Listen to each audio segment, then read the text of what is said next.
Welcome, ladies and gentlemen, to another special Chalk Talk here, our interview series. I am your host, Big Mike. Here we got another special guest lined up for you guys. You know, of course, I can't do it alone. I got fellas with me. The mad producer, Podcast Poppy, is here. We're out here. We've been waiting on this for a while, so I'm so excited. I got my man Breezy, aka Rich Paul, in the building. Hey man, what can I do? What can I say? What can I say?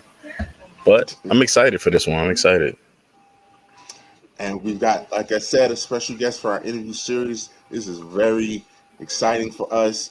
I don't know if she knows this. She is our first female guest on the show. We are crossing over demographics. Ladies and gentlemen, all the way from ESPN, I have my new friend, Tatiyana Sierra. How are you? Our new friend. I didn't know I was the first. Yeah, breaking barriers. Oh my gosh. Like, I feel so honored now. I'm like, now I got to come up with my A+ game. Here we go. How are you doing today? I'm doing well. It's Friday. So, it's the end of the work week for me, even though I had kind of an easy work week. But I'm happy to be here with you guys, and I'm excited. Get into all the questions y'all got for me. Get into some Giant stuff. So let's do it. That's what we do. Well, I mean, the first question for us is real easy. As we ask everyone, just tell us your background. Who is Tatiyana Sierra? Who is? So my name is Tatiyana Sierra Smallwood, and I grew up in New York. I spent 10 years of my life in Tampa, Florida. So I kind of have that, New York hustle mixed with that laid-back personality. I'm a big Giants fan, big Yankees girl as well. I've been working at ESPN for the past 3.5 years. I've loved sports my entire life, played volleyball, softball, track, 1 year of basketball that barely gets counted. And I love talking about sports. So I'm big on TikTok, talking about Giants. And then when I'm at work, I'm always chatting it up with my coworkers and whoever's around. So any opportunity I can get to just talk to you guys and see what you guys like in your sports world, I'd love to do it. So who or what started your passion for sports? So, like I said, I grew up playing sports. My first love was softball and baseball. And so in 6th grade, I had a teacher, and she was a big Yankees fan. And she told us for homework, she wanted us to go home and watch a Yankees game. So I was like, okay, I can try and do that. And I went home, and it was like a playoff game, and the Yankees won on a walk-off.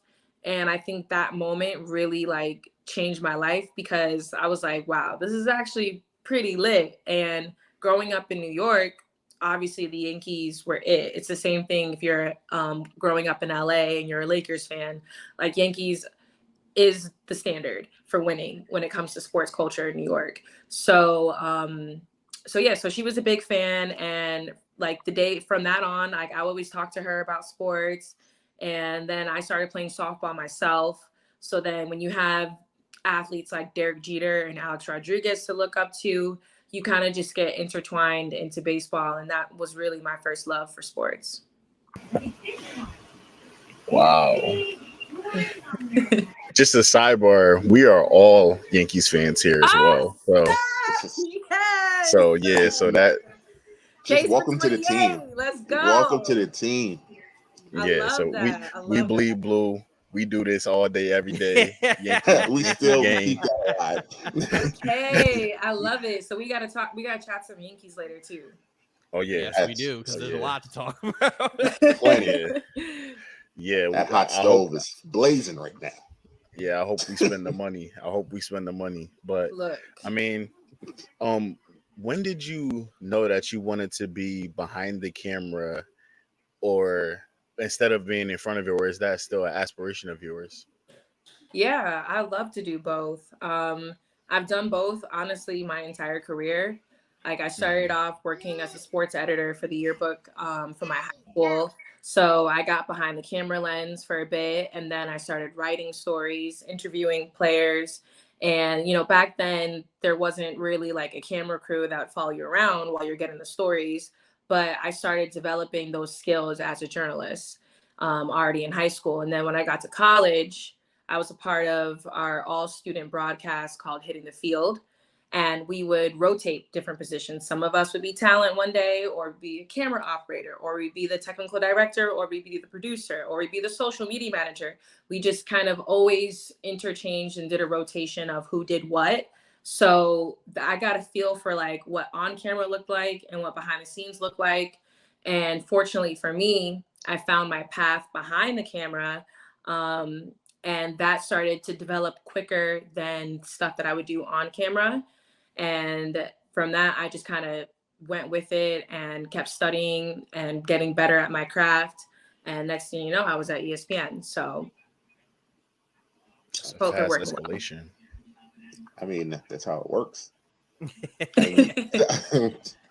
So being a woman in power in television, which you are, and being a Black woman in power in television, what obstacles do you have to deal with to your face and behind your back every day, and you still face, even coming through, because I know coming up the ranks was hard, but even today that you still go through? I like the way you posed that question because you said in front of your face and behind your back. So like no one's ever asked me that question with those particular specifics. And I think it's really important when you have those specifics as well. So yeah, most times I am the only Black woman in the room when I'm in the meetings, whether that's a meeting for First Take or Dish Just In, Get Up, Sports Center. Most likely I'm the only Black woman in the room. And, you know, like with that comes a lot of responsibility, but it's a responsibility that I had no problem taking over. So it's like months that like Black History Month comes along or Women's History Month comes along, which those are back to back. That's when I really like step up and I'm like, okay, this is what we're going to do, X, Y, and Z. This is what works. Because I've had producers that if I didn't speak up would gloss over Black History Month elements. They would gloss over Women History Month elements. So, and I've had other coworkers tell me like, hey, thank you for suggesting that we talk about the WNBA. Like, thank you for suggesting that we talk about the history of sports and Black culture and what that means for the next generation, because more than likely, if I didn't bring it up, it would not be talked about. So I take on that responsibility not lightly, but I know that with that responsibility can come with a lot of backlash. Oftentimes, like I have to worry about, am I being too much of a disruptor? Like, am I poking the bear a little too much? Am I, you know, keep butting in and I keep having all these, but wait, we need more. And I've struggled with that because obviously I always want to be a team player. But when I see other coworkers tell me that my pushback inspires them to push back on other producers, that's when I know that being that disruptor is something that is necessary. So I try and, you know, just keep a calm, cool, collected head. I never try and get out of character when I'm at work. But best believe when we need to talk about something, I'm gonna be the first person that's raising my hand and being like, why are we not talking about LeBron talking about Black activism? Because we need to talk about it. So, Exactly. yeah. Hell yeah. That's what's up. I'm not gonna lie. I follow you on Threads recently, and I saw a tweet. You know, it was kind of funny. I was cracking up. It Which was one? I I only just have back like from 5. vacation. So Let's see if I my only have badge like still 5. work. So funny. Let's see if my badge still work. Yep. Because I've been on vacation for the last 2 weeks. So like while we've been going through all of our layoffs, layoffs have been going on for months, but the most recent one that was like one of the biggest, I was on vacation. Yes. So I was like, am I gonna come back to work? And they're like, no, you got cut too, shorty. Like I was like, I don't know, let's figure it out. But The Jamal Adams clip where he's trying to get into the jet facility. Yes. And he's like, oh no, it don't work. I guess I got cut. Exactly. Literally, I was like, could that be me? Like, I mean, I'm gonna miss my, like, with all due respect to my coworkers who did get let go. Obviously, like that week was really, really hard for us. Just as a company and with culture and everything. And like, you know, like Max Kellerman got let go, and I was a producer for a show. Yeah. Like I was a producer for a show, and, you know, I spoke with Max every single day, like would go into his office and have chats about my family. Like we talk about my dad, we talk about his family. Like I feel a real personal connection to Max. So when that situation happened, like it was definitely a hard, rough week for the company, but definitely for myself and for my team. So, you know, I think there's a lot of anxiety that just came with that. So when I tweeted that or threaded it, I was just whatever like, the phrase is. yeah, like I don't really know what we're supposed to be saying yet, but I guess we can just kind of make it up now. But when I threaded it, I was just, that sounds weird. But when I did the thing, I was just kind of like voicing my, like making fun of my anxiety a little bit too. Yeah, because that's something I didn't even think about when we were posting the questions about the recent layoffs. Because one, when I was watching the ESPYs and watching McAfee go on the stage, just be like, "Listen, I looked at our talent room, it was just me and Stephen A." And I didn't even like put two together. I'm like, "Oh no, Kate, like this is a great question. I wanted to pop in, but you answered the question before I could even ask it. As far as like, what was that like for the people who got to stay? Because now you have a completely different lifestyle change day to day from what you're used to, just like that, because you were just told X amount of people no longer are working for the company. Yeah. So I can, like, even in my job, when I get told, hey, XYZ just left, your day kind of changes. But I can only imagine from the production side of what, especially the worldwide leader, what that goes through. It must be just like, okay, here's like 30 pounds of stress added on to your day because now half of the slate is like gone. Yeah, for sure. For sure. Like we've had to pick up in other areas where they let go. So like everyone's kind of hands-on right now. But as I mentioned a little bit before, like we've been going through these layoffs since April. So from April to literally July has just been like everyone's on pins and needles and just trying to put together the best product they can, knowing that at any point in time, any day you could be getting that phone call. So I'm thankful and I'm really grateful that I wasn't one of the people who got caught, and I still get to pursue my passion and pursue my dreams. So, you know, hopefully in the next year or two, we won't have to deal with this, and it'll just be a situation in the past. Yeah, I would love to ask more questions, but I don't want to poke the bear on that stuff. So we're going to leave that be on that front. So you mentioned working on First Take. What's it like working with Stephen A? And is he this like high energy, like uptight guy all the time? Daddy. It's funny because when I say that I work on First Take, that's probably the first question that everyone asks me, like, how is it like it's with Stephen A? Is he really like that in person? Is he always yelling? It's funny. So I'll tell you my first time meeting Stephen A. So the first time I met Stephen A was, I don't know if you guys saw, but we had a show on like a yacht. We had like a boat show. It was him, Michael Irving, and Molly. Yep, and that was a hilarious show. Yes. And that was literally my first day meeting Stephen A. And they're like, all right, Tatiyana, you're going to be on the boat with Stephen A. and them. I'm like, I haven't even met him yet. And now I have to be in the middle of the East River filming a show on like a 20-foot boat. And I was just like, okay. I'd like, when I talk about anxiety, that's probably the night before. I probably slept for like 2 hours. So, but when I first met him, you know, him, Michael Irving, Molly, they're all super kind. And Stephen A, like I learned within that first week of meeting him that he's like one of the goofiest people I've ever met. Like when he's not, you know, screaming and yelling to the top of his lungs about the Dallas Cowboys, like I believe his true passion is just entertaining people. So, you know, like Stephen A, like if he sees me and I'm not like smiling, which I'm usually smiling, like he'll crack a joke at me, or he'll be like, you wore those shoes yesterday. Like it's just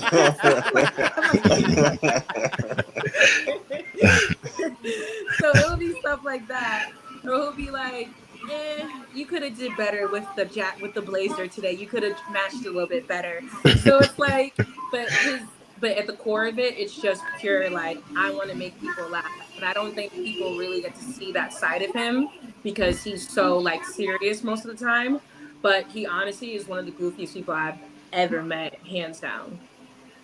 You could see a lot of that in the stuff that he does outside of ESPN. So when he's doing his podcast and he's sitting there talking about Zion and Mariah Mills, and he's going through his stuff, you could tell that he's genuinely looking to entertain and just be a little bit outside of that realm. Yeah. I bring that up because I think it's hilarious. But you could tell how he is as a person in those little bits, and even when he's like getting hysterical and laughing on First Take in those bits, you could tell what he really is on. So it's really cool to like hear that he's exactly the type of genuine person that he kind of portrays himself to be. Yeah. But you definitely want to be on all toes at all times around Stephen A. Like, you want to make sure you're putting your best foot forward. You don't want to slack off around him because he is a businessman. He's very professional and he's very successful. So I make sure that, like, while I want to have a personal relationship and let my personality shine, I always want to make sure that I am doing my job, number one, and not causing any other like drama or anything like that could affect him. So I think there's a big responsibility when it comes to being associated with him. So I always try and keep that in mind too. My best version of Stephen A is when he's cracking on the Cowboys. That's my best version of Stephen A. Peak TV. It's peak TV when he's out there and they get Michael Irvin sweating on set because it's so hot and he gets so worked up. That's peak TV. And when I tell you, Mondays with Michael Irvin was like, those were easily my favorite days of the week. Like, mine too.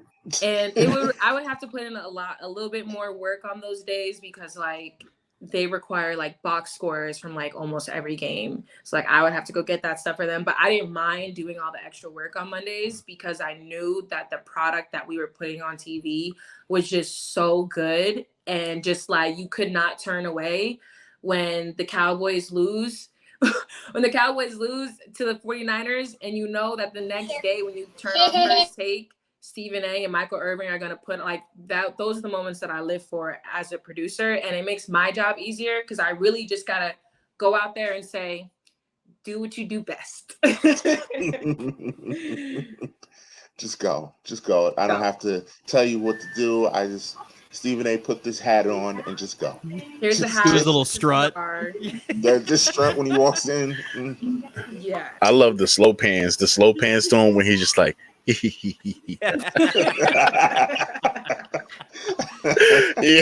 that's the he's laugh. crazy. That's the laugh. Yeah, he's crazy. He's crazy, man.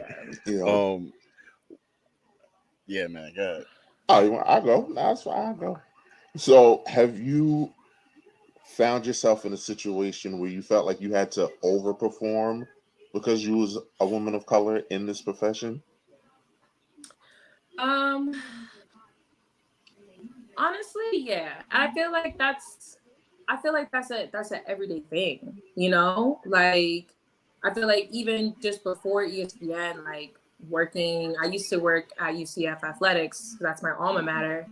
And even back then when I was just working the sidelines for all the football games, like you have to be very mindful that because you are a Black woman, people are already going to question why you were there. You know, if I'm standing on a football sideline and there's another taller white gentleman who's older standing on the football sideline, more than likely they're going to question me as to why I'm here more than they're going to question him. So as far as like overperforming, like when people see me at work, they know I'm in work mode. They know I'm in go mode. Don't mess with me. Like, don't talk to me unless it's going to be something that's really important. Like my phone stays on silent, you know, that's my vibe when I'm at work. But as soon as we get to turn the cameras off and it's like 5, 4, 3, 2, 1, we're done, then I can relax and I can be more so myself. But whenever I'm at work, it's like, yeah, you gotta come hard every time because you're representing not only yourself, but the women after you who want to do the same thing as you. So yeah, setting the precedent, man. Yeah. Being I don't think there is an age limit on when you want to where you're considered a role model and stuff like that. So as long as you're putting your best foot forward, you're gonna always be able to be that. What is it? What is a take that was said on First Take that was like so outrageous that you were almost ready to run from behind the camera onto the set? Because I know there had to be some times like that. Yeah, definitely. It's funny because JJ Redick, who's joined our show recently, and he's one of my absolute favorite analysts that we have, just because we see very eye to eye. We see very eye to eye a lot of things. So I've had to sit here and listen to, like, watch him and Mad Dog have to have some real uncomfortable moments. I was like, oh my God, I love drama. Like, for me, I love reality TV. So I don't know. When I see that, I'm like, yes. Just like, it gets me excited. But JJ Redick, he did like a whole TikTok on like the worst takes of like the sports year. And there were definitely a few from Mad Dog and from Stephen A that were on there. I think, well, I'll say like some of the takes that like caused the most controversy was definitely like the whole Jerry Jones photo thing. And, you know, a lot of people saw that Stephen A was taking, they felt like he was taking defense to Jerry Jones. So I definitely had a lot of people like writing me like, yo, what's up with your boy? And your boy said this, and, you know, like texting me, like I was supposed to text him and be like, Stephen A, my uncle's not happy about what you said. Like I'm supposed to do that. Like, what am I supposed to do? But like that was really controversial take. And I know when Stephen A knows that he made a controversial take, because, you know, that's when you see him texting on his phone, because people are texting him and stuff like that. But and like Twitter mentions are going crazy. But he'll also take the time to like explain what he meant. And so for me, when I'm hearing that on a personal level, I'm like, okay, I'm understanding what he meant by his take.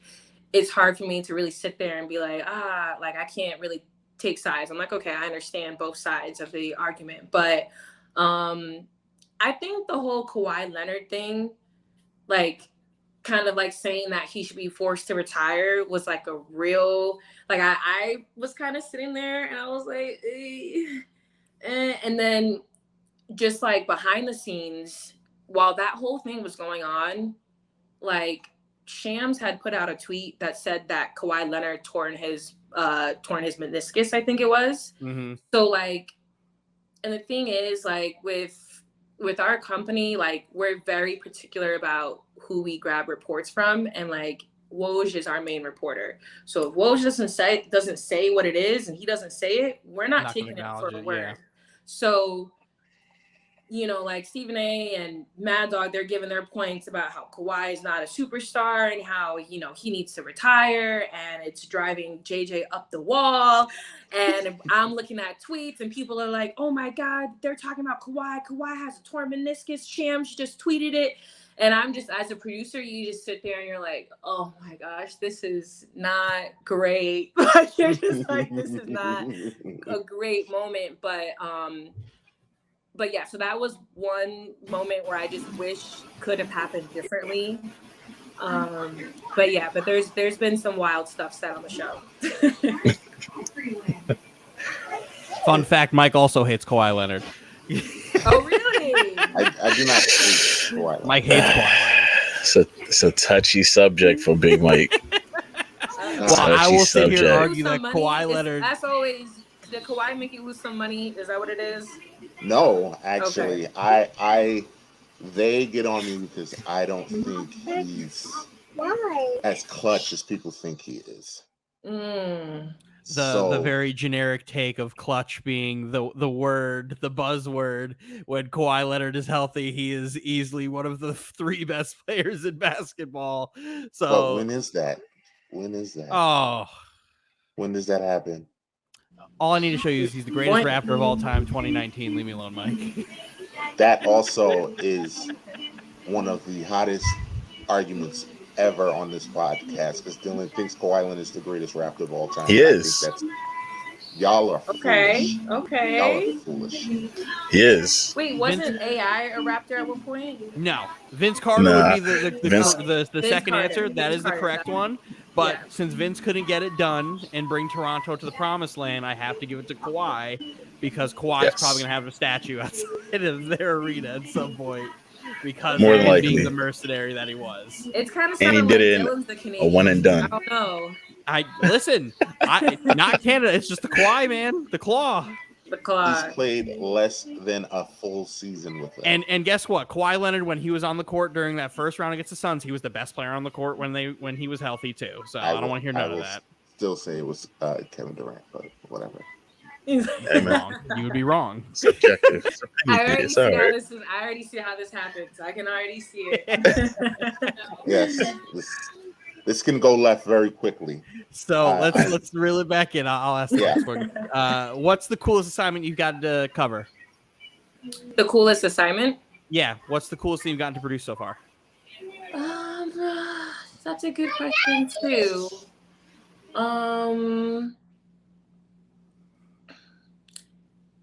Let's see. Well, I really enjoy our road trips. That's for one. We did a road trip to Frisco, Texas, where we had all the Cowboys players and Jerry Jones. They did the Jerry Jones, Stephen A. on the helicopter thing. That was, I'm a Giants fan, and even just going to the Cowboys facility, their practice facility, I was honestly amazed. I was like, I can understand it now, like how crazy Dallas Cowboys fans are, just because it was beautiful. It was a beautiful experience. And that's coming from a Giants fan. So I like moments like that. But like personally, I would say I second produced a segment with Will Anderson Jr. from the Alabama Tide. Mm-hmm. And I second produced that, and I got to meet him, and like I asked him questions about his sisters. And Stephen A. also has multiple sisters. So when we posed that question to him, Stephen A. and him had a really special bonding moment because they got to talk about, oh, you grew up with this many sisters. I grew up with this many sisters too. And what about when they're doing this and when they get on you? And like that made for such a genuine, special moment for the show. And I know that like talking to Will and like how much his sisters meant to him, I was really happy that I got to do my research and bring that moment to life on the show. And I thought, that was just a warm feeling for me. So like little stuff like that gets me. Conversely, was the worst assignment that you've gotten? The worst. I feel like that yacht one wasn't fun because that boat was moving pretty fast, and it just looked like there was a lot going on that boat. The yacht was rocky. All I had to do was just try and stay out the way. That was the best thing I could do that day.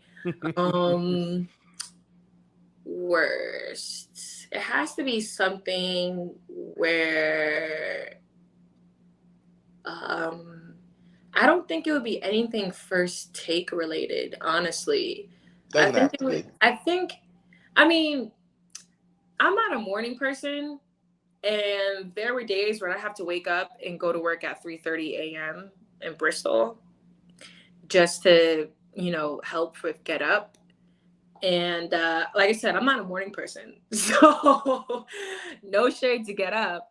But any day that I have to wake up at 3:30 in the morning to go to work, I'm not a happy girl. Like I'm not happy. So, and there are people who do that daily. So I salute them because it couldn't be me, baby. Could not be me either, like at all. Yeah. I had to do that for a little bit, and it was the worst. You can ask these guys. I'm the farthest thing from a morning person. I don't sleep. I'm up when Kevin Durant got traded. I was up, and then I couldn't sleep the rest of the night. Insomnia. Just crying myself to sit in the corner all night. Stick to myself. Yeah, that's your elder statesman right there for the Nets. He's a Good. We have that in common as well. Let's go. But honestly, I'm getting ready to trade the Nets. I'm getting ready to trade them. I can't. I've been through 12 and 70 in Jersey. I can't get rid of them. They're about to sign out. They're about to sign out. Sorry. And I'll still be here. And I'll still be here on the burning ship, the Titanic that is the Nets. I'll be waving my net flag. Woo! Uh-oh, I see what's going on. I see the little brother or the big brother, however y'all were. Yeah, they're both Knicks we got fans. two. Yeah. Two Knicks fans. There's 2.5 because there's another guy we do a podcast with who's a Knicks fan, but he's just backwards, so they took away his He's Knicks not fan a card. Knicks fan. He's not a Knicks fan. Wait, his Knicks card. Got you. Yeah, I've been rocking with the Nets a long time. So, and it's because I'm a Yankee fan. I found them because they're on Yes Network. So that's how I found them. Very, very true. Yeah. I go back to like 2015 Nets days when they like moved to Brooklyn. So I don't really know if that like does that make me a bandwagon or does that make me still? No, that's when we were terrible. So I was like, we were pretty terrible. We're bad. We're bad. Like you can still be a bandwagoner even when you guys were bad. It was old. No, because bandwagoners jump off. Yeah, that's why they're bandwagoners. They jump off the bandwagon. Usually bandwagons hop on when you're really good. That's kind of like 90% of the Nets fan base did, and then everybody left, and then it's back to like the 12 of us. It's nothing. It's Dylan and Tatiana. There's nothing you guys can tell me because Hove came to the Nets, and I bet you she was like, I mean, it's Hove. Beyonce's gonna come. I'm a Nets fan. That's it. Jay-Z wholeheartedly had me believing that we had a chance in 2010 to sign LeBron James because he owned like less than 1%. Less than and 1%. We were moving it counted. He had me convinced, and I'm like, you know what? Team we need to look out for his jersey. He's going to sign with Jersey. And I was like, no, the hell he wasn't. No, he never was. Right. Never had a chance, but Jay-Z made me believe. Jay-Z made me believe. Jay-Z's my favorite rapper, so maybe I'm really giving it away right now. Avengers. This is a great pod. This is a great pod. We might have to open up another chair for you on this pod because Mike.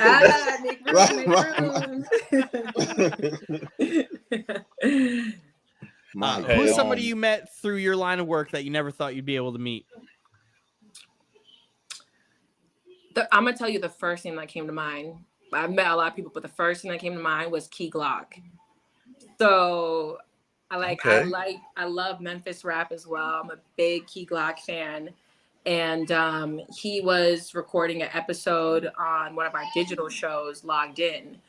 And I was in the green room talking with Kimberly Martin, and we're just chatting it up. And like, mind you, it's one of those days where I just came to work half tried. I got on like a sweater with like my hair is in a bun, like I'm just very, very light. And I'm in the green room, and then in walks like one of the directors from Empire Records, and she's like, "Oh, I want you to meet Key Glock. Like I want him to come on First Take at some point." And I was like, "Excuse me." Like that was the first time I had to really like. I think him and Jack Harlow were definitely like two that I was like very like I listened to your music on a daily basis. Like I was just bumping your new album today, and I did not know I was going to run into you later today, kind of thing. So those moments have definitely been like, wow. I don't think me just like working in Bristol, I don't know if that would have ever happened. So living in New York has like changed a lot of my networking as well. That would have never happened in Bristol. Absolutely. Absolutely not. Let me tell you about names I didn't think she would say. Key Glock, right? Yeah. Names for 500, Alex. Right. That was not one on my list either, no. That's what's up. No, absolutely. I love when people throw me something out of left field. Like, oh, all right, cool. Yeah. And then imagine me like, and I'm still like, I'm a big fan. So imagine me trying to pitch to Stephen A. Hey, so do you want to have Key Glock on the show? Like, and he's like looking at me like, so, and I did pitch to my producer. My producers were like, I don't think he knows who that is. And I was like, you know what? No. You're right. My bad. You're right. I was going to say, I'm willing to bet he has no idea who that is. Like, zero clue. Maybe Young Dolph. The Young Dolph is a stretch. No way. Stephen A. knows who that is. Maybe. No way. Hey, listen, you'd be surprised. I would have loved to see him try to freestyle that because when he's freestyling, sometimes you can kind of tell, and it's hilarious. Oh, yeah. Oh, yeah. He does that with the fighters a lot. I can tell when he starts going like, all right, I'm gonna just kind of Wing it. keep this. Yeah, I'm gonna just kind of throw this stuff out here and just you throw a good jab, you know? Yeah. How's that jab go? That's when us, like, as producers, we have to really step up and like be there for Make support sure he's too, ready. because we're like, we always have like our researchers on hand. They're ready to pull up whatever stats, whatever notes that our talent needs. So that's when sometimes we come in their ear and we're like, hey, so this person did this, is that, if that's what you want to bring up. So it's all a collaborative effort. Usually he does all the work anyway, so that's not surprising. It doesn't surprise me. That man also doesn't sleep, so at all. All right, spitball fast questions. Fast questions. Favorite athlete of all time, or like right now? Right now is gonna I'd rather right now. Right now, Saquon Barkley, the quad father, which is another touchy subject. We're after we finish with the spitballing. That literally is our first Giants question. But so just hold your thought on that. Okay. Let that marinate. Best part of your job? The people that I get to meet. What album are you bumping right now? What album am I? Oh, Oh, here we go. I don't want to say my answer. I'm gonna be 100% honest. Right now, I am bumping "The Hood's Hottest Princess" by Sexy Red. Oh my God! Downtown, just like downtown. Yeah. Yep. I'm not gonna lie, that song was stuck in my head for like 3 days last week when I'm at work. It's not the best place to be. I will be bumping Pound Town in my AirPods, walking my way to the studio like nothing. Like, nobody. People be like, "So what are you listening to?" I'm like, Drake. I'm like,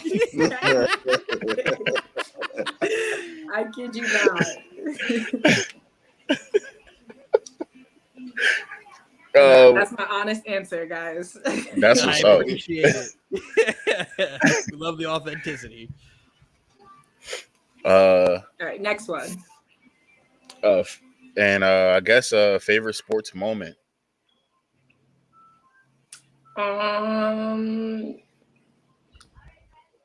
Favorite sports moment. Oh, helmet catch. Helmet catch Super Bowl. Anytime we can take away another ring from Tom Brady, both those 2 times. Appreciate you.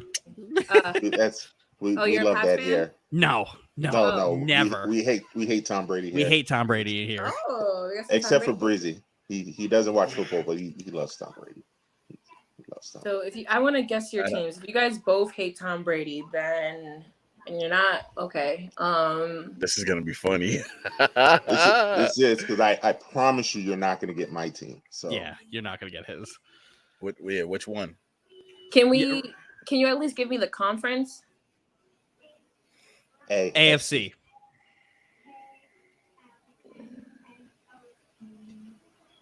Chiefs?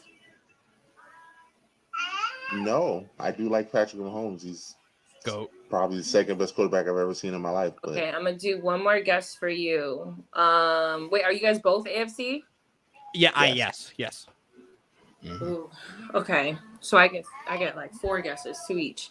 All right, so my first guess is Chiefs, and then I'm gonna say I don't know. You guys hate Tom Brady. This is so.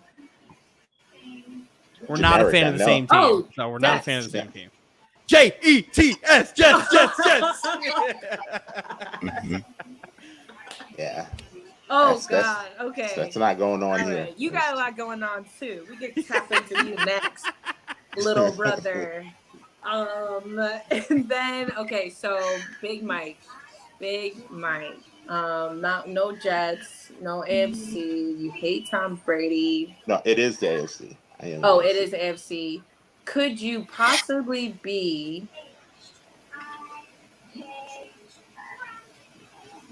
a My money's just gonna get it right now. She's about to get it. I feel like she got it. Mm-hmm. I'm struggling between two right now. But I don't know. I kind of want to say Dolphins. No. Okay, what is it? I'm a Titans fan. Oh, I was never gonna guess that. Yeah. I know you're never gonna guess that. Never gonna guess that. I thought she was gonna go complete left field. She's like, gotta be AFC South, just random team fucking pick one here. I was never gonna guess that. But that's interesting. Yes, Titans fan, and these guys. He has two tease teams. me. He doesn't root. You can't root for two teams. Are you of that same? You really can't. Thank you. You can root for certain players, but you cannot have any loyalty to the team. I root for the Titans and the Giants. My father is a Giants fan. Wait a minute. Look, No, no. We're not doing that. My father is a Giants fan. Hell That's no. the team that I was brought up on, but Steve McNair was my favorite player, period. Okay. So once I moved to the Titans, that was it. That's where my flag was. But I, of course, root for the Giants whenever me and my dad watch Giants games together. So, of course, I have allegiance to the Giants. I like the Giants. I don't like the Jets.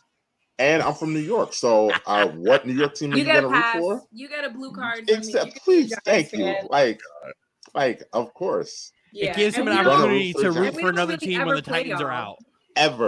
Once every 4 or 5 years. Yeah. You get a pass. Never happens. I went to the parade when they beat the Patriots You're a first Titans time. fan. Mm-hmm. He's a Titans fan, though. You are a Hear Titans this? fan. I am a Titans fan. I'm not. You're not saying anything. But he still supports. He's an ally of the Giants. No, we're not doing that. There it is. Right? Nope. That's it. Right there. That's it. Right there. You guys are done. And I see an enemy. That's what I see right now. That's. It just means he can just jump from team to team whenever he wants. That's they're not gonna be good. He's like, I'll just go root for the Giants now. Blue all day, and I mean, go big not blue. gonna lie, don't make me go get my Giants slippers over there. Oh my God! Don't do that. I'm gonna let you in on this right now. If the Giants ever played the Titans, he's picking the Titans. That's that fine. shows you. That's okay. That's fine. That's where his. I want him to stay loyal. I don't want him to just pick the team that's winning. You wouldn't understand how happy I would be if I ever got a Giants Titans Super Bowl. You could just take me to heaven right now. That's it. I can't lose the Super Bowl. I can't lose. That's insane. You can because you root for the Titans. And if the Titans lose, you lose. What are we doing here? What are we doing here? You'd be happier than a pig and shit just rolling around like, the teams that I love are both here. This is great. Somebody's got to lose. You can't tie the Super Bowl. Or maybe he'll do the split jerseys like the Kelsey mom did. Exactly. It's both. It's on both sides. I'm happy. Doesn't matter. Saquon gets a ring. I'm happy. Derrick Henry, if the Hulk gets a ring, then I'm happy. You don't know the can of worms that you opened up, Tatiana, because now when football season's on, I already only call him a Giants fan anyway. They call me a Giants fan. They don't even call me a Titans fan. They call me a Giants fan. When the Giants make the playoffs this year, he's going to start a podcast called The Big Blue Pod with Big Mike. And he's going to be the biggest Giant fan ever because the Titans will be in the playoffs. I was very excited last year when the Giants made the playoffs. I will not lie. I was very excited. It came out of left field. It was a fun season. Exactly. And we were playing with house money. We were playing with house money the entire season. And I'm going to have to probably lean on the Giants this year too because I don't. These are biased feelings she's giving you, Mike. She's biased feelings she's giving you. I think these are objective feelings that she's giving. You know what you're talking about. God. I'm just the third party giving my exactly. She had no idea any of this was coming.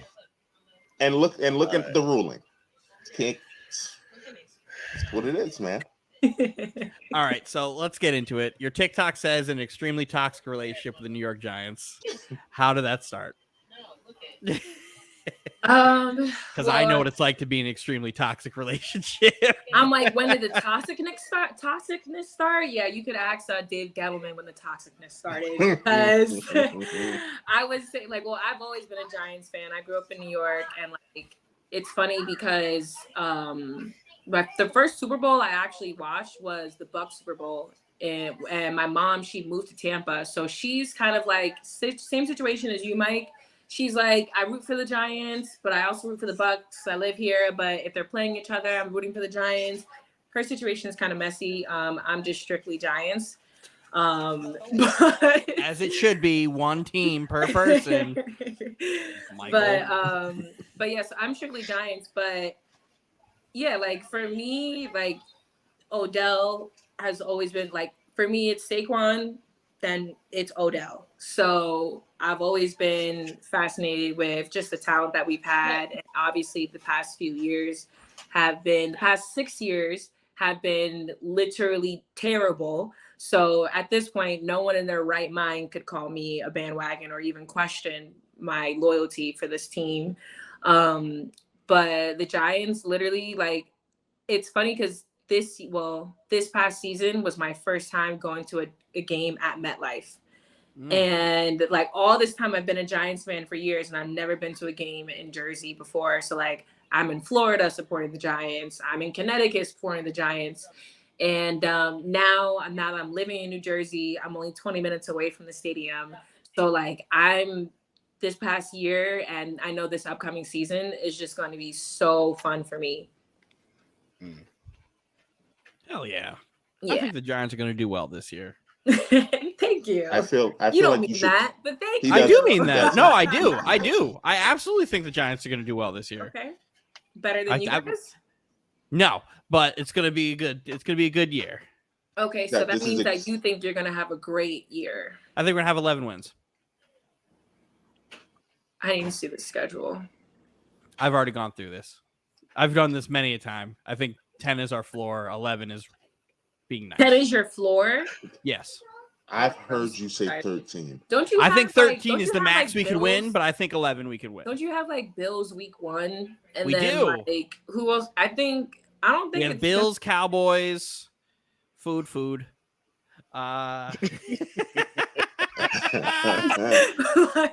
No, I do think we stand it. We almost beat the Bills twice with fucking Zach Wilson, and our team got better. So that's fine there. The Bills did not get better. They stayed the same. The Cowboys did get better, but Aaron Rodgers owns the Cowboys. So it's death taxes. Aaron Rodgers just doesn't lose to the Cowboys. Those are things that just doesn't happen. And we face some of the AFC with like the Raiders. Get them the fuck out of here. Patriots stink. Get them the fuck out of here. There's another team in the NFC East you play. You guys, I think we beat you guys too. Well, you not you, Mike. You're not. You don't count there. Yeah. Well, even though last time we played the Titans, we fucking in the regular season. No, in the regular season. Yeah. It's our 4-year circle. Like who he means by us? I'm like, is he talking about the Giants or about the Titans? Okay. That's what I'm saying. Last time we played the Titans, we beat that ass like a drum. But this is our 4-year cycle to face it continues. Giants. Just so you know, that's a callback because the second they lost that game, Mike was at that game to watch them lose in MetLife to the Jets in overtime. So for every pod we did, I made sure to let him know because we won fucking 4 games that year, if that. I was like, every week I let him know that we beat that ass like a drum. So the same continues. I'd say you would have thought they won the Super Bowl in the stadium. It was ridiculous. You let Zach Wilson pack y'all the fuck up. Y'all should have never let that happen, Big Mike. I'll be honest. It's probably the darkest day of my Titans fandom. It's just playing down to the competition. That's what we'll call it. You know, it's exactly what happened. It's a very real thing. It's a very real thing because we had no business beating them. None. We had no business. I'm an honest Jets fan. I am a very honest Jets fan. Most Jets fans are, I feel. Mike, you know damn well when we're bad, I think we're fucking horrible. You know that. But when you're good, you're the best team God ever created. No, don't do that to me. This is you taking things to the fucking extreme. Stop. You have green colored glasses on at all time. Tell her how good you think Sauce Gardner is. How good Sauce? I mean, numbers show how good Sauce Gardner is.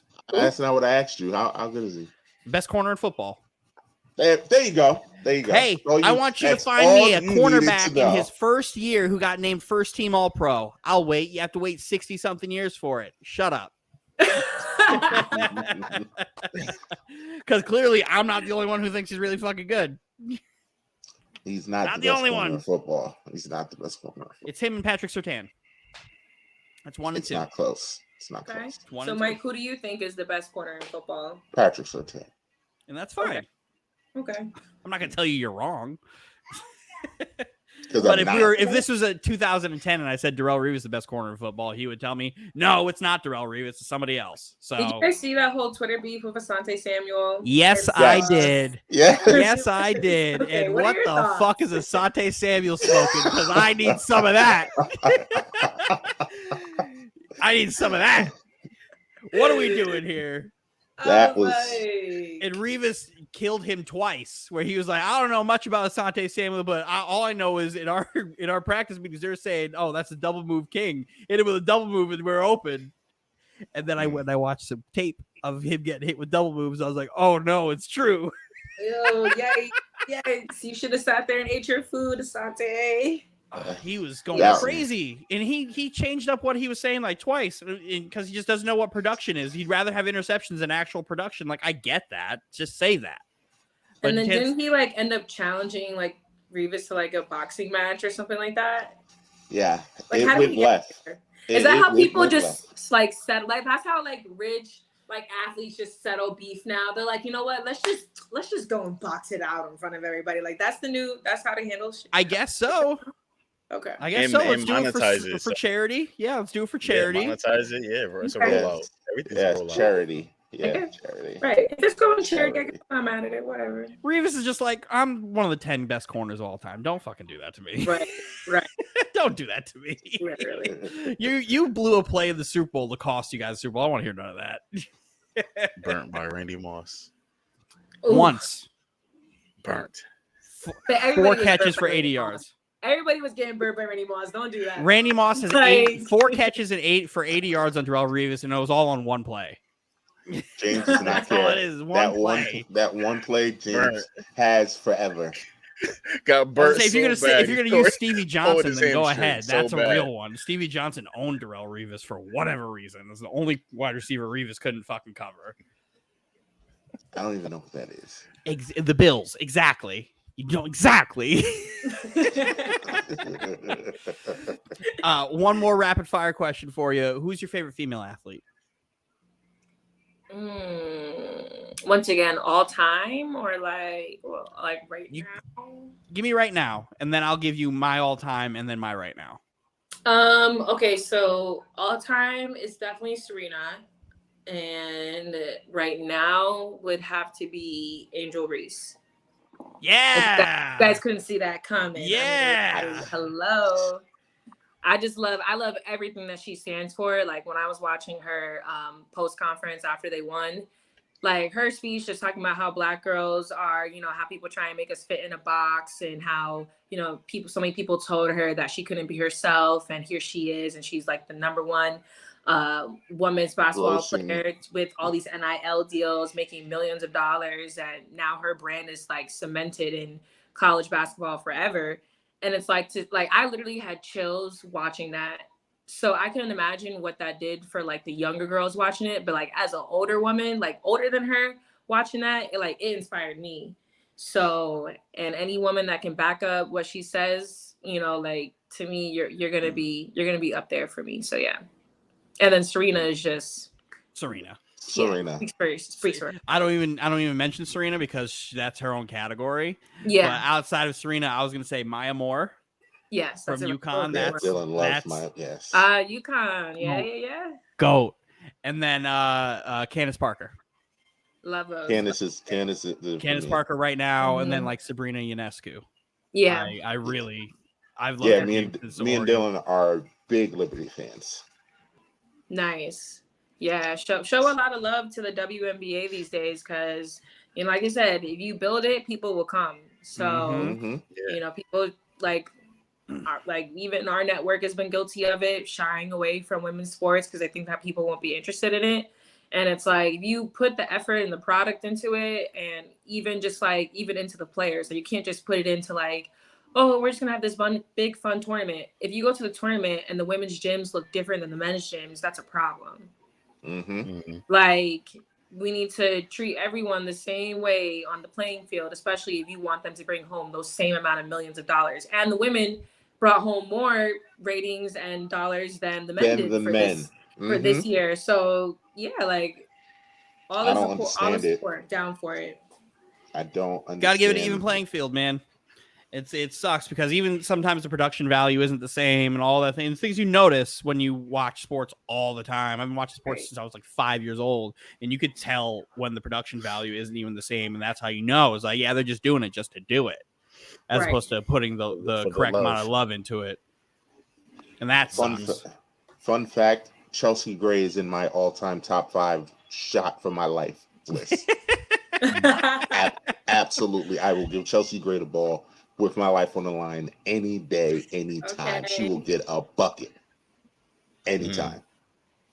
And then, so that's all time. And then, so like right now, is there?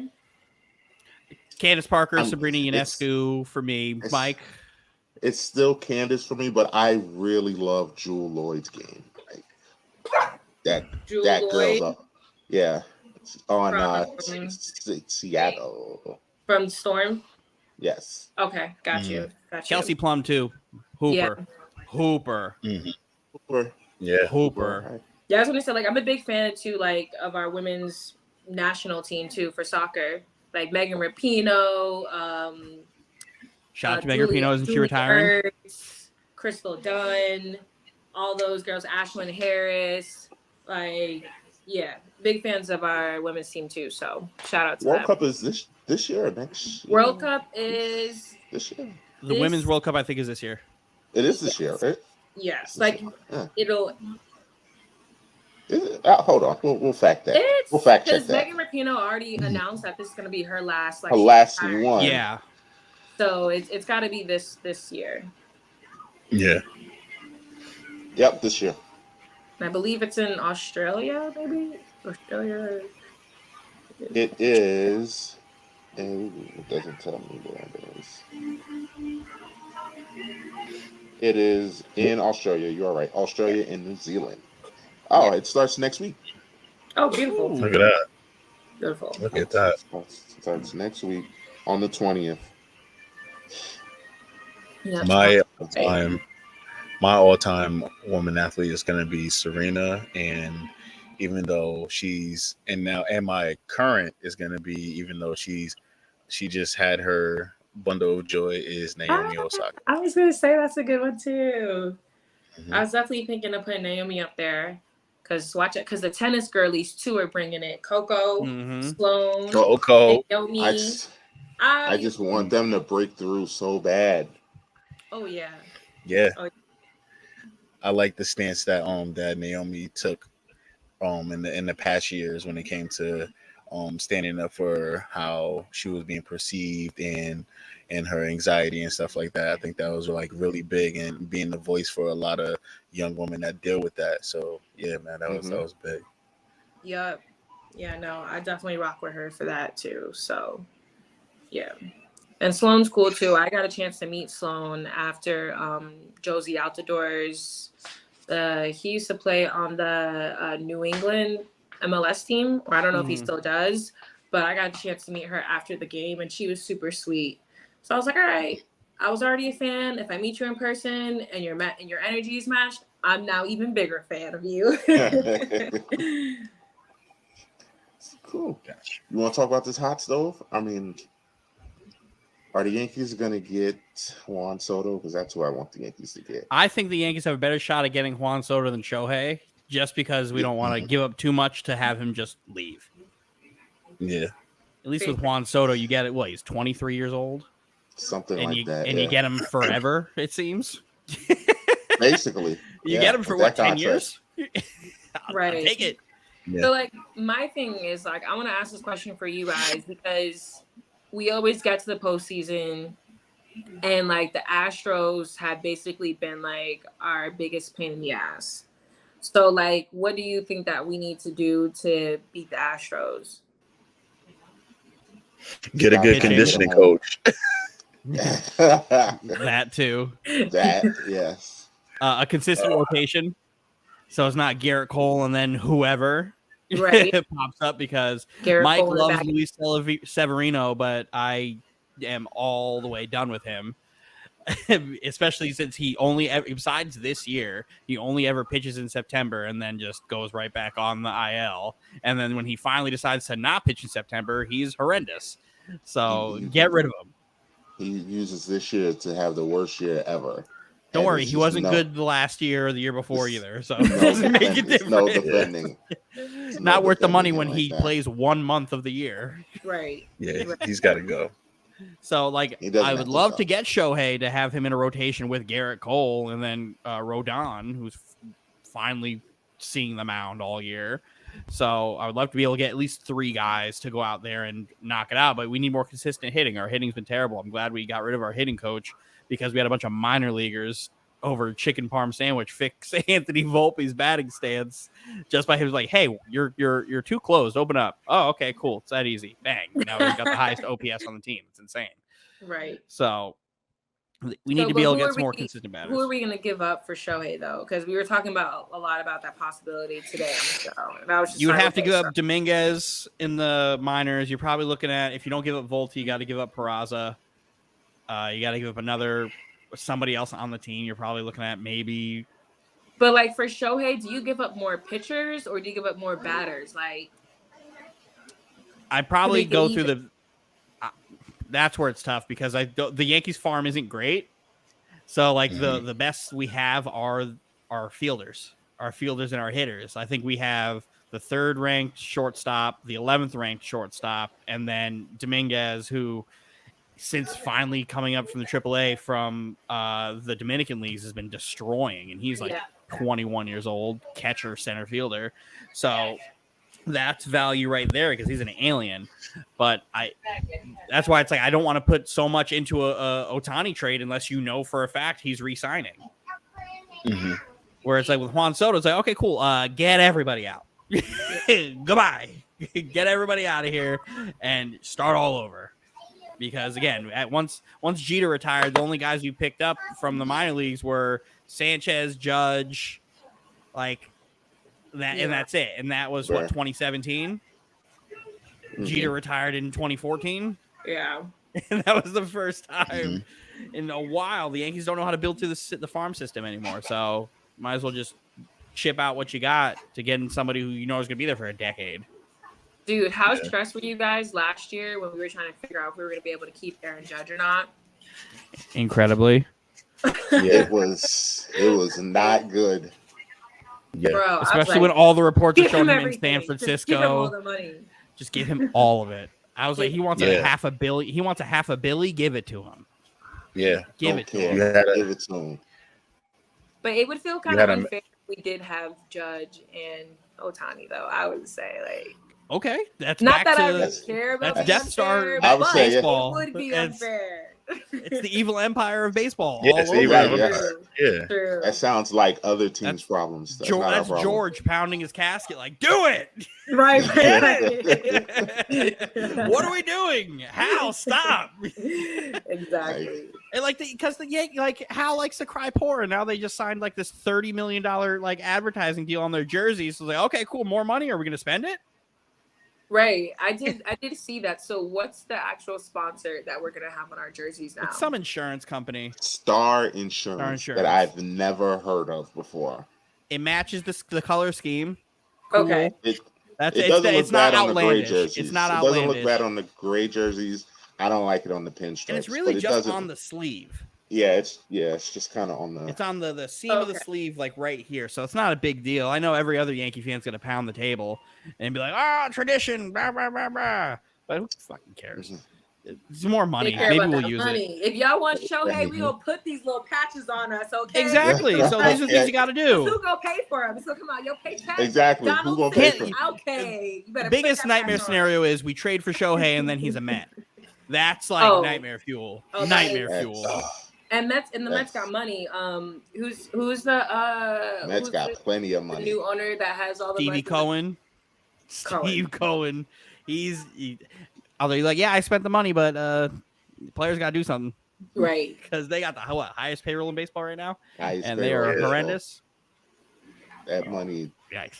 Give some to the A's. Give some money to the A's. Please. The A's did it to themselves. The fans proved they did it to themselves when they do those planned boycott days. We're like, yeah, we're just gonna go and sell at the park on a random Wednesday. Oh, we always have been able to do that. Just the owners suck. Great. Hey,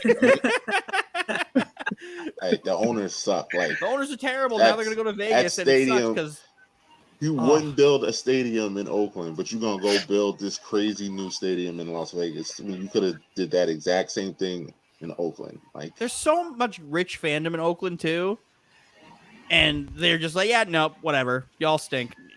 Is there like a big population, like migration of Oakland residents to Vegas? Because I'm just trying to figure out the correlation. They're gonna resent that team. They are very much so going to resent that team. It's going to be a completely new fan base. Like, but the Raiders too. I'm just trying to figure out. Like, I don't understand how the Raiders keep moving places and keep their fans, but when the Chargers moved, nobody moved with them. Right, like, nobody moved with them. Like, the Chargers are filled with away team fans every time they play. All the time. So I don't get it. But hey, San Diego is just really mad still. But San Diego is still mad. Oakland, LA. Just show up. But fan base too, though. And John Madden did wonders. You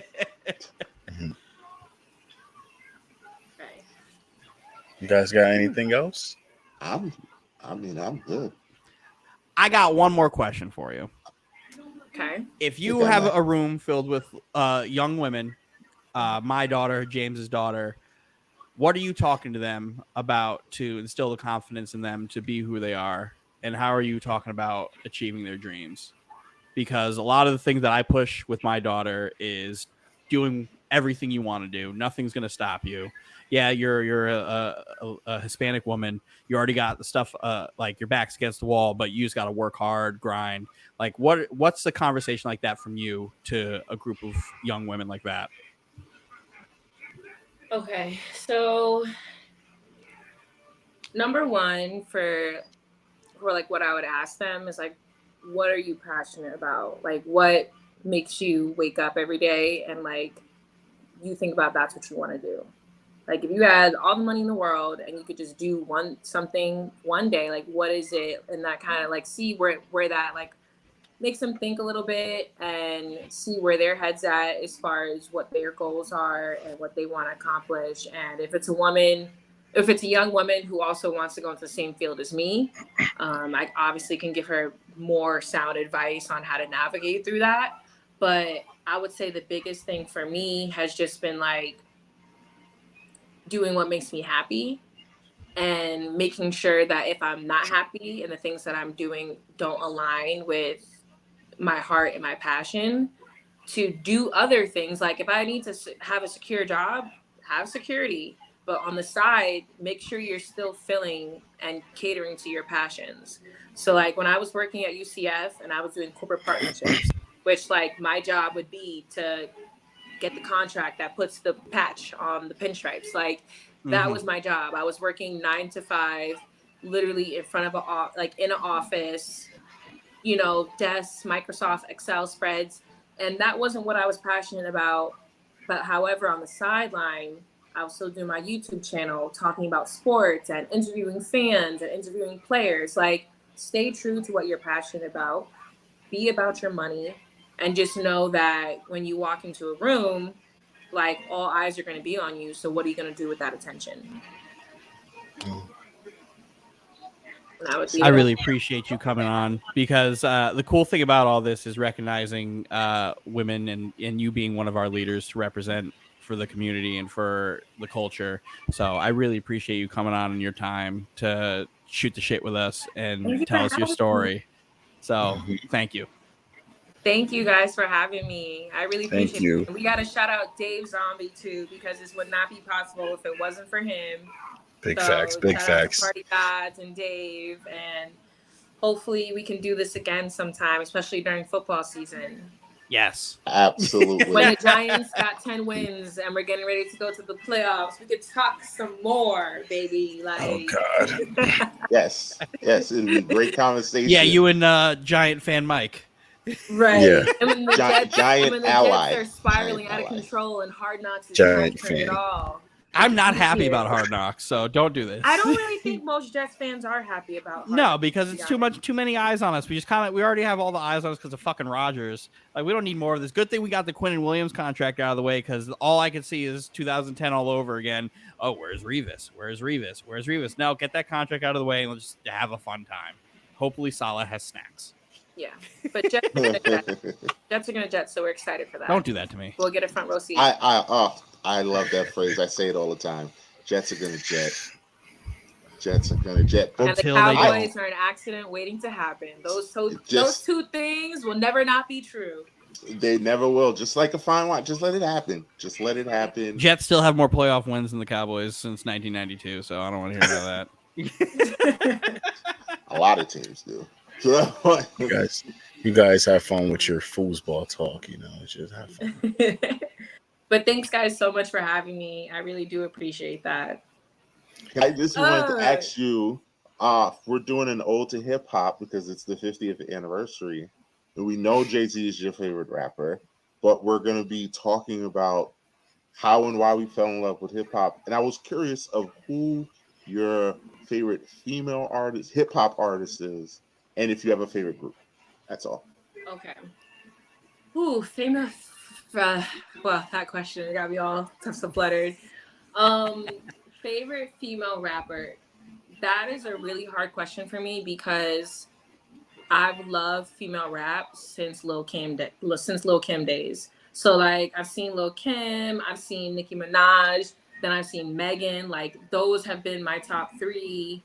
Now you got a lot of the new school girls, and I told you like I listen to female rap. Say it. Go ahead. So, Yeah, go ahead, say it. I listen to Sexy Red. So. There we go. Sexy Red. Yeah, so I would have to say like my favorite. It's gotta be the Barb. It's gotta be Nicki because she really like that was my whole childhood growing up like rapping Itty Bitty Piggy on the way to a softball game. Itty Bitty Piggy. Yeah, my Barbie. pregame like warm up playlist always had Itty Bitty Piggy, always had Did It on them, always had like Roman's Revenge. You know, like so Nicki Minaj is just like I Get Crazy. What like don't play with her. That's I like Get Nicki Crazy. is always gonna be it. I Get Crazy is crazy. Yeah. I also think Nicki is the GOAT. So you are. Yeah. So Yes. we gotta respect that. Like the new girlies, like City Girls and Meg Thee Stallion, those are really big favorites of mine too. But you gotta respect the OGs and what they even like paved the way for. And then favorite group, like just out of R&B and rap. No, rap. We're talking about rap.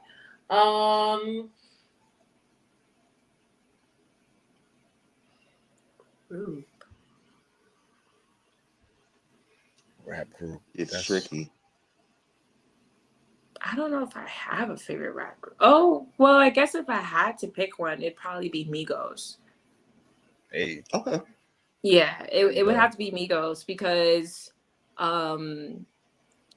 Culture 1 and Culture 2 are like one of the greatest, like unskippable. I don't skip Culture 1. I don't skip the album.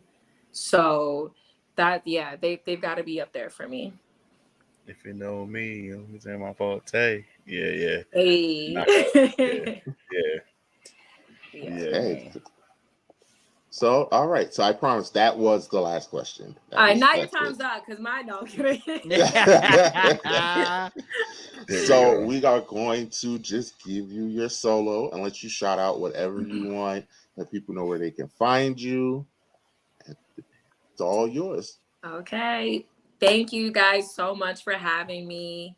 I can't wait to come back and talk some more Giants stuff. But in the meantime, if you ever want to check out my Giants content, when I'm crying about the Giants, raving about the Giants, we'll see what happens with Saquon this week. And maybe we'll see what kind of content I get to. But follow me on TikTok. It's right here, Tatiyana Sierra, TATIYANA SIERRA. And on Instagram and Thread, my handle is the same as well. And yeah, I hope to see you guys around. Thank you. That was great. I can speak for the fellas confidently in saying this has definitely been a great interview. We've had a great time. Thank you everyone for watching this, and we are out of here.